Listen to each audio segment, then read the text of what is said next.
everybody. I am Jordan Harp. I'm a junior at Mountain View High School in Mesa.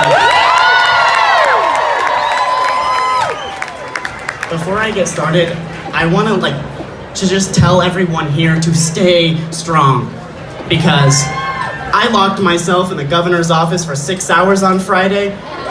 Instead of a meeting, he turned the temperature down to 60 degrees, forcing me to leave because it was too cold. You teachers need to teach him a civics lessons, because I'm pretty sure elected officials need to meet with their constituents.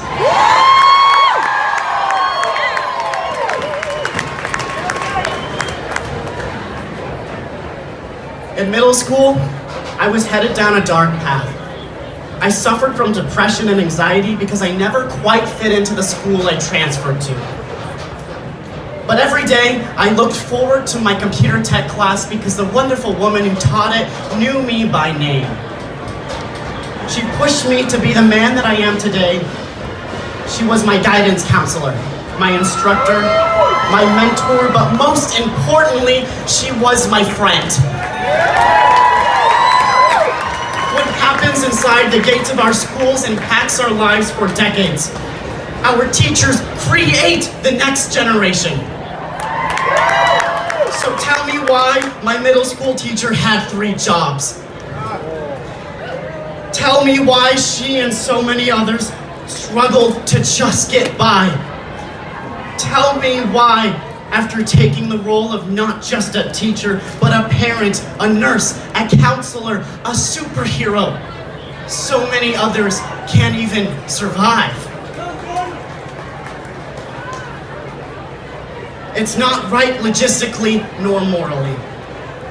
For the past few months, I have been humbled to be a part of a youth-led movement for safer schools.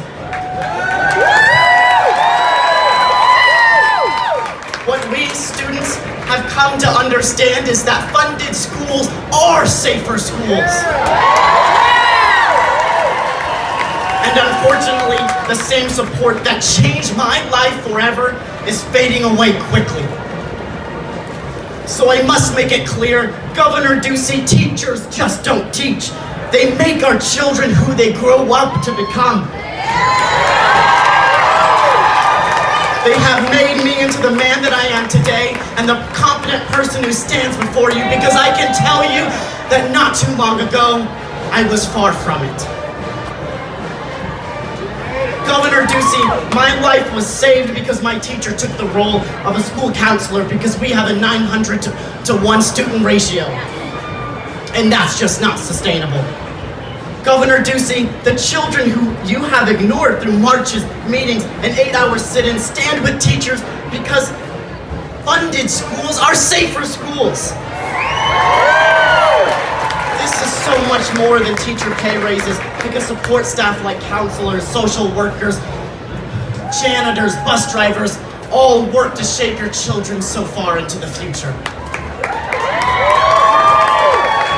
I stand with teachers because for so long they have stood with me. I'm really humbled to be here, and I can't emphasize how much my life has been changed because of the kindness and the mentorship and the support my teachers have gotten when I had not a single friend. Thank you.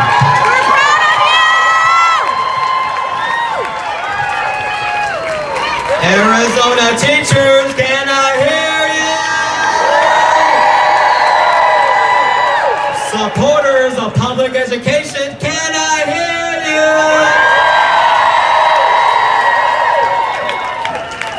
Buenas tardes, everybody. My name is Patrick Robles. I'm 16 years old. I'm a junior at Sunnyside High School. A student in the Sunnyside Unified School District.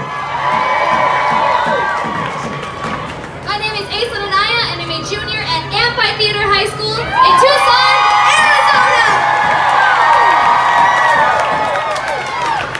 You know, I think we can all agree that we'd much rather be in the classroom right now.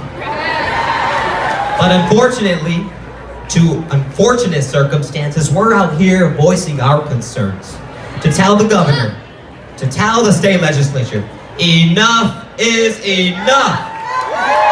That's right. As a high school student, I am supporting this movement for today's students, tomorrow's students, and yesterday's students. Because when we don't invest in education, we are not supporting our future. You know, the late, great Shirley Chisholm once said, if they don't give you a seat at the table, bring a folding chair. Today, educators, support staff, counselors, nurses, bus drivers, custodians, security guards, and students have all brought our folding chair. When we are not funding our schools adequately, we are not funding our teachers. When we are not funding our teachers, the quality of education drops. And when the quality of education drops, the future is not learning. Every single student in this great state of ours is the future. And for far too long, our state legislature has been focused on business issues and the economy, which there's nothing wrong with that. But I beg to ask, is the economy important? Is having doctors, lawyers, teachers, quite frankly, folks who are educated enough to make our communities grow important?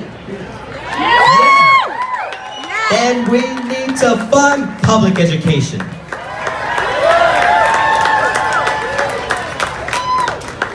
For many years now, our elected officials have had the choice to restore education funding or choose tax breaks. Or choose tax cuts, excuse me. And they chose tax cuts. Instead of tax cuts for the sake of tax cuts, why don't we fund the future? Why don't we fund economic development? Why don't we fund infrastructure overall? Why don't we fund education in order to ensure all students get the opportunities they deserve?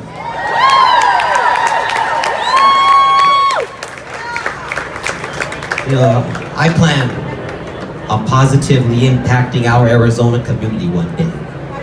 And there are so many other students who have dreams beyond measures.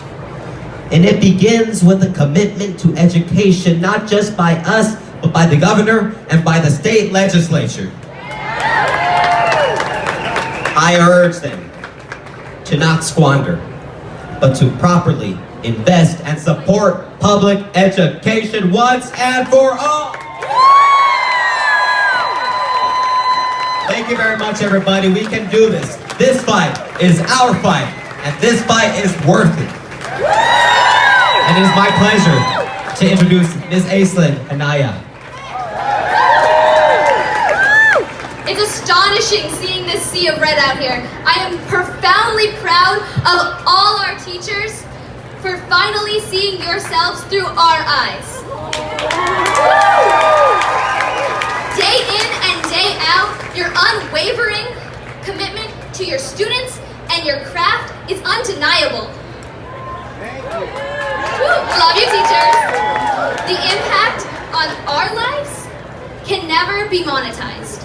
You are worth far more than anyone can repay you. Woo! Give yourselves a hand. You taught us to fight for what we believe in. You prepare us for the future. But we know it can't be easy, because none of you, no teacher out there, wakes up every morning and thinks, you know what I'm going to do today? Not go to school. I know, cheesy.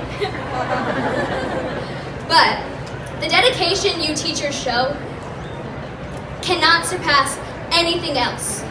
For example, my teacher, Mr. Boltman, he shakes every student's hand when they walk into class because he knows that some students will go through high school without having a personal relationship with an adult.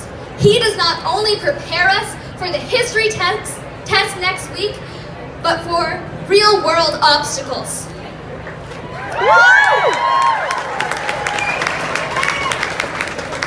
him and I, we don't always share the same point of view. But it's rather fun because we have little debates at his desk. But what this does is it forces me to bring reason to my own opinion. Ask myself, why or why not do I agree with this? What? Woo! Like many of you out there, he allows us to find reason and find ourselves in his teaching. Woo! Doing awesome. And then there's my student council teacher, Miss Carter. Woo! Student council teachers out here. Our small council of 4 executed every event from food drives to car shows because she taught us that the value of hard work will overshadow all the obstacles put against us. And that is what you are doing today. You have worked for years to build the foundation of generations of citizens, and you are here to demand what education deserves. I will leave you with this. Do not go gentle into that good night.